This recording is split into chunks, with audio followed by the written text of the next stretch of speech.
नमस्कार, मैं हूं शुभम सिंह और जीडी स्पेशल में आप देख रहे हैं देश के चुनावी दंगल का हाल। आज बात होगी मंडी की सबसे साधारण लड़की की, वही साधारण लड़की जिसने अपने असाधारण स्ट्रगल और टैलेंट की बदौलत बॉलीवुड की एक मेगा स्टार का दर्जा हासिल किया।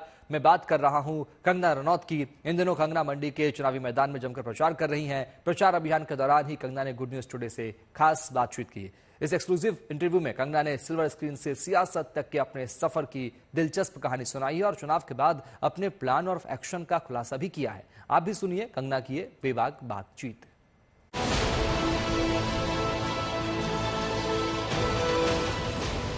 देखिए, मुझे अगर आप मुझसे सच पूछेंगे तो मैं नहीं मानती कि मैं कोई नेता बन गई हूँ। मैं नहीं मानती कि मैं कोई लीडर बन गई हूँ।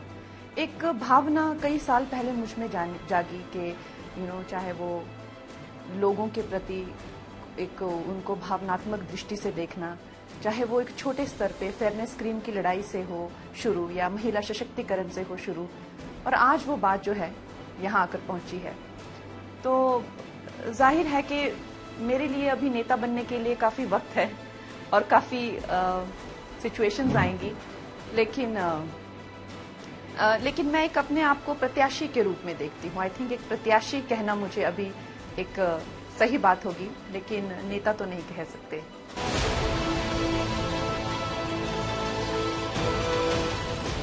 मुझे पता था, हमेशा से ही पता था कि ये जो ये काम है, ये वैसा नहीं है जैसा कि ये बाहर से दिखता है। इसमें बड़ी ही निष्ठा से लोगों की सेवा में लगना पड़ता है। अक्सर हम लोग एक मामूली से लोग हैं, हम ये नहीं कहेंगे कोई हम किसी बड़ी महानता से पैदा हुए हैं या कोई बड़े हमारी महान विचारधारा है। लोगों की सेवा में जीवन समर्पण करना हर एक के बस की बात नहीं होती। हम अपने लिए जीने वाले लोग हैं। फिल्म स्टार बनने के सपने देखना, ऐशो आराम के सपने देखना, अच्छे गहने पहनना, कपड़े पहनना, अच्छी तरह से तैयार होना, हमेशा ही सुंदर वातावरण में रहना, जो कि जिस तरह के एक साधारण लड़की के सपने होते हैं, वैसे ही मैं एक साधारण लड़की हूँ। कोई मुझ में ऐसी विशेष बात नहीं है जिसके करके कहा जाए कि कि मुझे ये जो समाज सेवक का जो काम है वो नेचुरली आता है, ऐसा कुछ नहीं है। कुछ एक वक्त के साथ में एक तजुर्बा आता है, कुछ सफलता एक भावना लेके आती है कि लोगों ने मुझे इतना दिया तो अब मेरा क्या दायित्व बनता है, और कुछ हालात ऐसे बन जाते हैं कि आपके खुद के जीवन से बढ़कर, आपकी खुद की आकांक्षाओं से बढ़कर दूसरों की आकांक्षाएं आपके लिए मायने रख जाती है। सबका एक मिश्रण बनता है।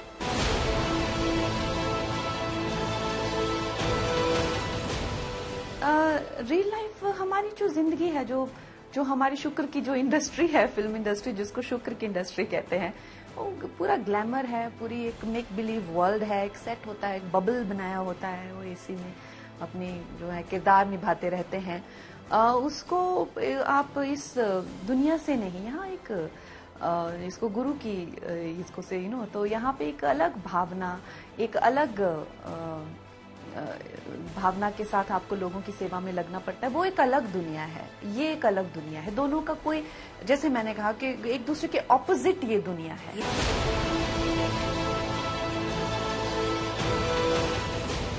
नहीं, मैं कोई स्पीच प्रिपेयर नहीं करती। मैं वहां जाती हूँ और जिस तरह से एक माहौल बनता है, जिस तरह से लोग होते हैं, जिस तरह के लोग होते हैं, कई बार कुछ लोग जो हैं वो अलग अलग एरियाज होते हैं। कुछ लोग कुछ काफी इंटीरियर्स होते हैं, कुछ शहरी एरियाज होते हैं, अलग लोग होते हैं, अलग उनकी अपेक्षाएं होती हैं, तो उस हिसाब से बोल देते हैं जैसा मन में आता है। तो लेकिन जैसे गवर्नमेंट की पॉलिसीज क्या हैं, उनकी योजनाएं क्या हैं, उनका कार्यक्रम क्या है, आगे पूरा विजन क्या है, उसके बारे में थोड़ी पढ़ाई मुझे करनी पड़ रही है। क्योंकि इतने पता तो है कि काम बहुत हो रहे हैं, पर अब उसका जो एक एक्यूरेट डेटा है वो शायद पता नहीं था।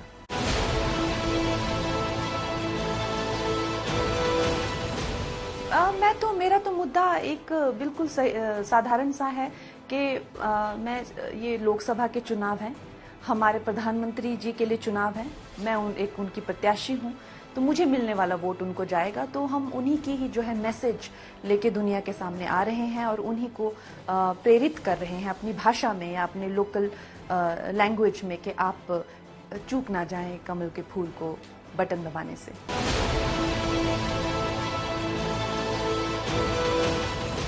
बीजेपी भारतीय जनता पार्टी के साथ में मेरा एक नेचुरल अलाइनमेंट है।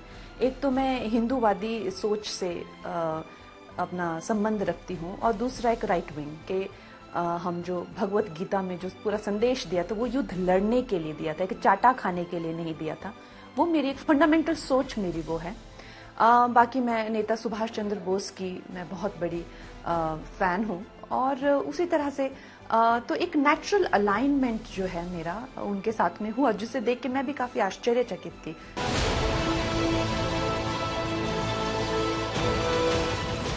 लोग तो ये भी कहते थे जब मैं फिल्मों में गई थी कि हीरोइन की जो शेल्फ लाइफ है वो 3 से 4 साल होती है। तुम्हें आइटम नंबर करवाएंगे, 4-5 गाने अगर तुम्हें मिल जाएं एक फिल्म में, 1-2 सीन मिल जाए तो तुम्हारे लिए बहुत बड़ी बात है। लेकिन फिर मैंने जो किया वो एक इतिहास है। तो 20 साल का मेरा करियर रहा है और उसमें एक पैरेलल सिनेमा की नींव रखना महिला सशक्तिकरण में, वो कोई छोटी मेरे लिए लड़ाई नहीं थी। तो पहले लोगों ने क्या किया और अब आगे वो क्या कर रहे हैं, मुझे उससे क्या लेना देना। माजरा ये है कि मुझे क्या करना है। मेरा ये मानना है कि मैं कभी भी किसी इफेक्ट के लिए या ऐसे ही कोई बात करती नहीं हूँ। लोगों की सेवा करना, उनके लिए समर्पित होना, मैं वाकई में ऐसी मेरी मंशा है। अब वो मुझे क्या मौका देते हैं और मुझे ऊपर से कितना इनकरेजमेंट और रिस्पॉन्सिबिलिटीज मिलती है, वो आगे भविष्य में देखने वाली बातें हैं।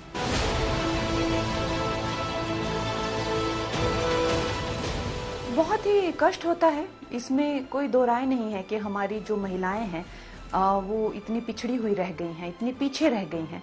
क्योंकि जाहिर सी बात है, जिस एज में एक लड़का अपना करियर बनाता है, घर से बाहर निकलता है और उससे अपेक्षाएं होती है, उस एज में हम अपनी लड़कियों को ये छुपा ले, वो छुपा ले, तेरा यहाँ से दिख रहा है, तेरा वहां से दिख रहा है, उसी में हमारी लड़कियां जो हैं पीछे रह जाती हैं। वो तुमने आज ये नहीं ढका था ऑफिस में, तुम ज्यादा चमक रही थी, ज्यादा लोग तुम्हारे पे फिदा हो रहे हैं, या तुम्हें क्यों फोन इतने आते हैं, या तुम्हें उसमें ही वो लड़की की जो है वो पूरा करियर जो है बर्बाद हो जाता है। तो महिलाओं को जो है हमेशा सेक्सुअलाइज कर देना, ये जो है अब बहुत एक आई थिंक जिस तरह से विरोध हुआ इस घटना का वो स्वाभाविक था, क्योंकि हम हमेशा ही उनके जो शरीर के अंग हैं उनको सेक्सुअलाइज नहीं कर सकते हैं। उनके शरीर के अंग भी पुरुषों के ही शरीर के अंग की तरह है, कोई उसमें असाधारण बात नहीं है। तो उनको इस तरह से सेक्सुअलाइज नहीं करना चाहिए।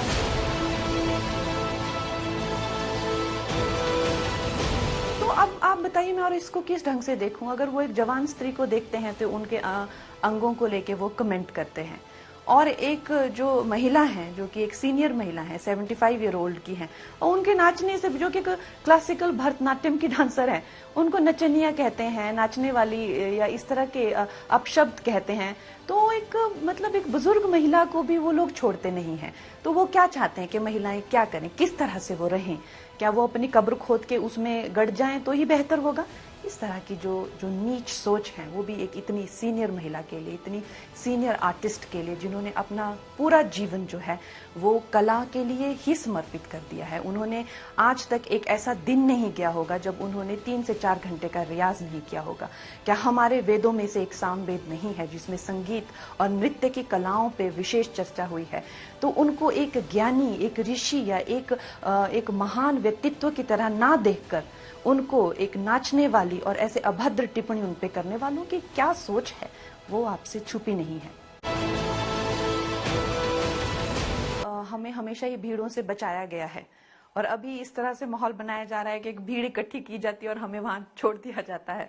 तो जाहिर सी बात है, लोगों का जिस तरह से प्यार है, और आजकल हर एक के पास जैसा फोन है तो सेल्फी सबको चाहिए। और आई थिंक कोविड के बाद तो हर कोई बहुत ज्यादा परस्परता से थोड़ा सा घबरा भी जाते हैं, तो घबराहट होती है। कभी कोई फोन फेस पे ना लग जाए, कोई चोट ना लग जाए मुझे या किसी और को, धक्का मुक्की बहुत होती है। कई बार हार डालने के लिए आते हैं, वो मुझ पे ही पूरी तरह से गिर जाते हैं। भीड़ को बार बार संभालना, तो दिन में 5-6 इवेंट में जाने के बाद थकान भी बहुत हो जाती है। तो इस तरह की चीजें तो आ रही हैं सामने, और मैं ये नहीं कहूंगी कि उसमें दिक्कत या परेशानी नहीं हो रही है, पर अब देखिए जैसी जैसी स्थिति होती है वैसे ही इंसान को अपने आप को बदलना पड़ता है।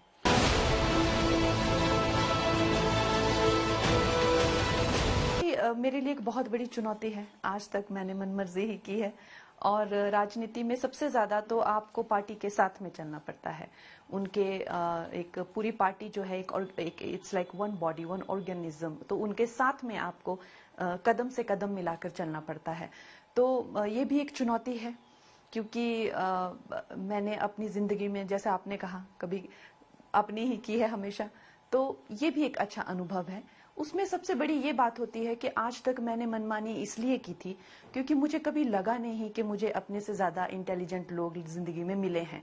हमेशा मुझे ऐसी फीलिंग हुई कि ये तो कुछ जानते नहीं है, मुझे क्या समझाएंगे। लेकिन जिस तरह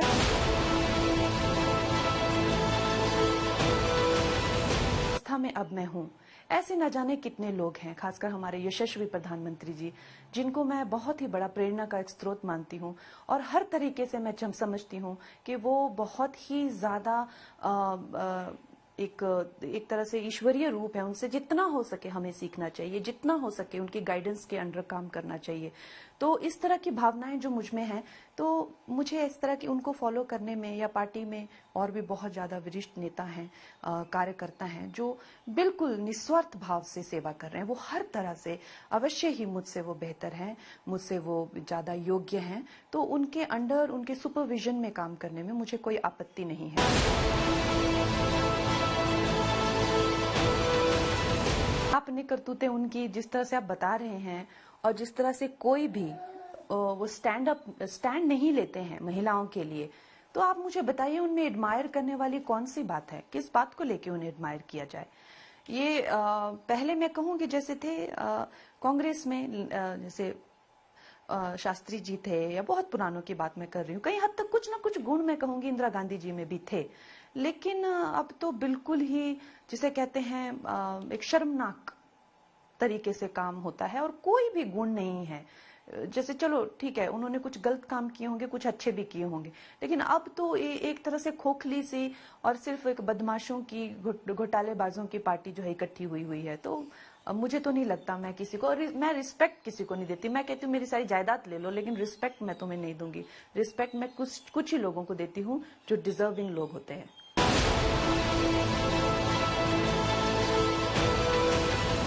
मैं आपको सच्ची कहती हूँ, मुझे वो अपने हालात के एक विक्टिम लगते हैं। उनके जो हालात हैं, उनके वो विक्टिम है। वो एक बहुत ही एम्बिशियस माता के जो है वो विक्टिम है।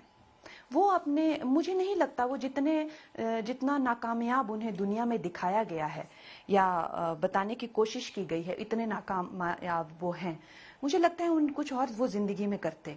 जैसे हमने 3 इडियट के जैसे फिल्में देखी हैं, बच्चे खुद परिवारवाद के शिकार होते हैं। ऐसा नहीं है कि सिर्फ आउटसाइडर्स ही उनके शिकार होते हैं, वो खुद भी शिकार हो जाते हैं। वो शिकार मुझे लगता है राहुल गांधी हैं। वो कुछ और करते, किसी और, हो सकता है उनको एक्टिंग करनी हो, क्या पता, आप उनका जिस तरह से सब वो एक्टर बन सकते हैं, वो डेफिनेटली।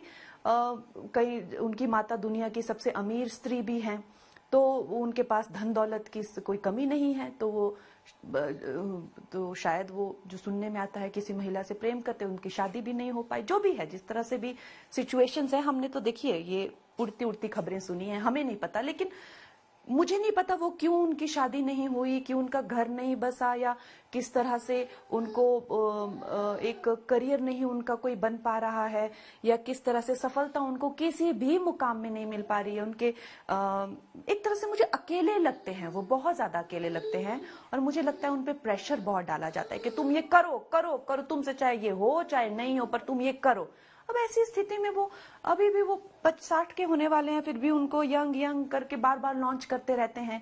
तो मैंने ऐसे बच्चों को फिल्म इंडस्ट्री में भी देखा हुआ है। उनके माँ बाप उनके पीछे पड़े हुए हैं, उनकी जिंदगी उन्होंने बिल्कुल नर्क कर दी है, करो करो करो, करना ही पड़ेगा।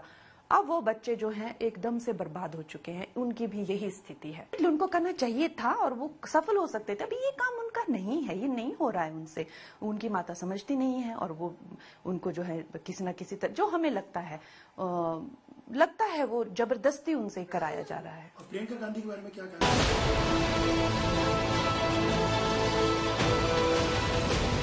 मुझे तो दोनों ही अच्छे लगते हैं। मुझे वो दोनों हालात के मारे हुए लगते हैं। मुझे लगता है उनकी माता को उन्हें इस तरह से टॉर्चर नहीं करना चाहिए। मुझे जो लगता है, मैंने कहा मैं कोई नेता नहीं हूं, मैं एक प्रत्याशी हूं। अभी मुझे जो है वो, तो मुझे ये सब राजनीतिक लैंग्वेज आती नहीं है। मैं आपको एक साधारण लैंग्वेज में बता रही हूँ, जो कि एक महिला को लग रहा है बाहर से देख के। मुझे लगता है वो अच्छे बच्चे हैं, उनको जो करने देना चाहिए था, सुखी जिंदगी जीने देनी चाहिए थी, लेकिन वो नहीं हुआ। उनका बुरी तरह से जो है वो टॉर्चर हो रहा है और अब वो दोनों ही परेशान लगते हैं।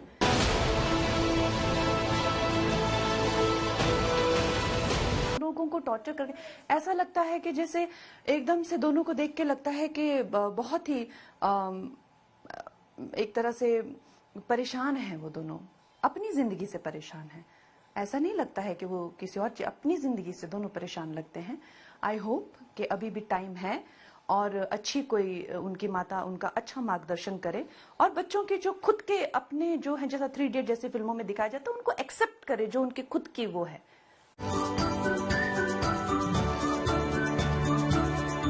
देखिए, जब छोटे बच्चे होते हैं तो एक तरह से मुझे ऐसा लगता है जैसे क्रिएटिविटी में जो गजलें हैं ना, उनमें जो पोएम्स हैं या उसके जो एक मीनिंग्स होते हैं, तो उसकी तरफ रुझान था शायद पहले से ही।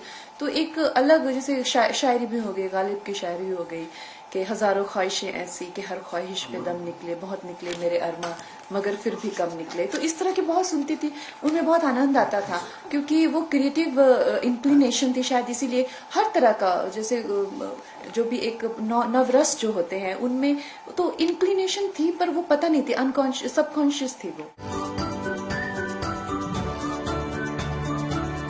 वो भी हुआ मेरे साथ। क्योंकि एक तरह से देखा जाए तो मेरे लाइफ में इतना संघर्ष आया जिंदगी में। माँ बाप ने तो बहुत अच्छा कंफर्टेबल एक लाइफ मुझे दिया, तो उसके बाद में मुझे लगा कि ठीक है, सारी जिंदगी मेरी ऐसे ही निकलेगी। तो मेरे कॉन्फिडेंस से मैं निकल गई घर से, क्योंकि माँ बाप ने एक तरह से जो जिंदगी दी थी वो ऐसी थी कि जो ऐसा बोलते थे, मम्मी खाना भी खुद ही बना के देते थे। तो उसके बाद में ऐसा लगा कि हम हर जगह जाके डॉन बनेंगे। तो घर पे ऐसे थे ना, बिल्कुल डॉन बन के रहते थे। तो फिर गए बाहर तो बहुत ज्यादा संघर्ष करना पड़ा। पूरी अपनी औकात समझ आती है कि हम जहाँ पे माँ बाप कहते हैं कि हमारे बच्चों से बेहतर कोई है ही नहीं, वहां पे वो लोग कहते हैं कि तुम्हें तो बोलने की अक्ल नहीं है, तुम्हारी तो इंग्लिश नहीं आती है, तुम्हें तो चलने की अक्ल नहीं है, तुमने ऐसे क्यों किया। जैसे मेरे जो दादा हैं बीसी रनौत, वो खादी बोर्ड के डायरेक्टर रह चुके हैं। तो वो आज एक आईएएस का रैंक होता है। वो उस जमाने में तो नेचुरली आईएएस का टेस्ट नहीं थे, तो फर्स्ट क्लास ऑफिसर होते हैं। मेरे दादाजी जो वो हैं एक एमएलए रह चुके हैं, वो भी 10-15 साल। उसके साथ में ही सब चाचा कोई डॉक्टर हैं, कोई ऑफिसर्स हैं। तो नेचुरल सी बात है, वो अपने बच्चों को भी ऐसा ही चाहेंगे। मुझे तो वो कहते हैं तुम्हें डिप्टी कमिश्नर बनना चाहिए, तुम्हें एडमिनिस्ट्रेशन में जाना चाहिए, तुम्हें डॉक्टर बनना चाहिए। तो वो ऐसे ही हमारे घर में एकेडमिकली ऐसी ही बातें होती थी। पर खैर मेरा रुझान कहीं और हो गया। बाद में चल के जब शिवसेना का काम हुआ और मुझे जो है वो थ्रेट आने लगे, तो उन्होंने कहा कि उनके पास भी एक लाइसेंस्ड पिस्टल है। तो उन्होंने कहा मैं तुम्हारे लिए भी एक लाइसेंस्ड जो है वो गन ले लेता हूँ। तो मुझे वो बात काफी फनी लगी। मैंने कहा अब रहने दीजिए, अब मत लीजिए।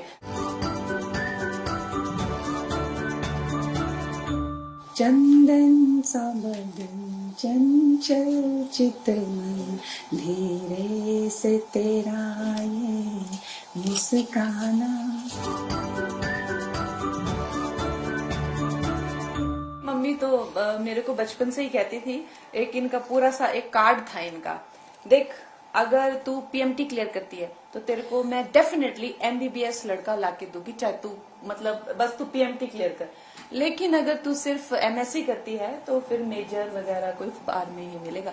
लेकिन अगर तू पढ़ती नहीं है ना तो मैं तेरी शादी फौजी से करवा दूंगी। तो मम्मी तो बचपन से ही मुझे मेंटली प्रिपेयर कर रही थी कि ऐसा करेगी तो मैं तुम्हें ऐसा लड़का लाके दूंगी। तो ये देखिए, ये जो सब सहेलियां हैं मिलके जो सबकी शादियां कराती हैं यहाँ पे, इनका ये एक पूरा गैंग है। हम करेंगे, डेफिनेटली करेंगे। और इंडस्ट्री से तो मोस्ट डेफिनेटली नहीं, क्योंकि हमारा जो जीवन है एक अलग है। हम लोग उसी तरह के जीवन को जीना चाहेंगे। पर definitely family is definitely something I want definitely.